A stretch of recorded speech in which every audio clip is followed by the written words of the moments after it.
Now, mother, Rebecca, was the daughter of Connie Jellicourse, and Connie Jellicourse was married to Thomas Rogers.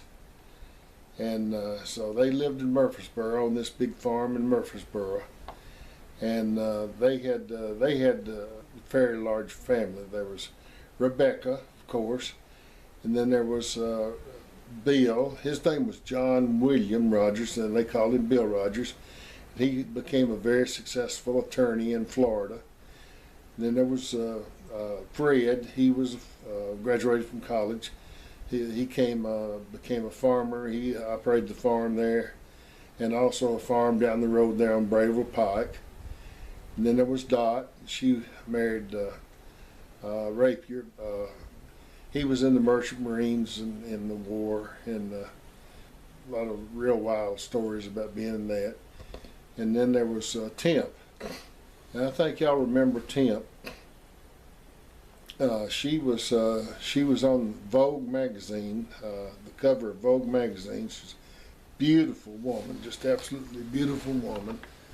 And she ended up being over at Paris Island Marine Base over in Carolina, and she was the highest-ranking non-military official there at the base.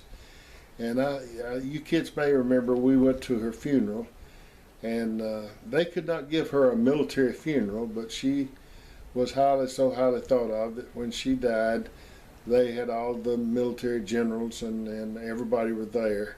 As she was being buried, the 4 planes flew over and one peeled off, you know, and that was the salute to her. And somebody asked one of the generals, says, we did not think that, they could honor her like that. And he said, well, it wasn't, but says, the boys just were practicing today. That was all that was. They were just out practicing. There was no way we could honor Temp that way. Rebecca was, as a young child, she was a sort of a wild. She smoked cigarettes, and actually she smoked cigarettes until she died at age 91.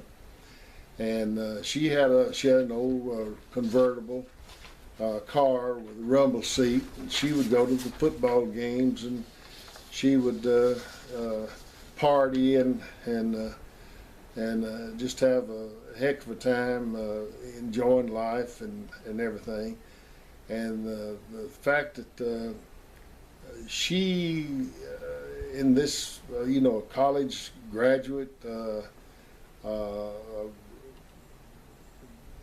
person that would get out and enjoy, the life like she did and everything, that would end up in the mountains as a missionary, kind of like a missionary school teacher, would end up marrying Daddy Ray, was always the biggest question that was ever asked. Nobody could ever figure that one out.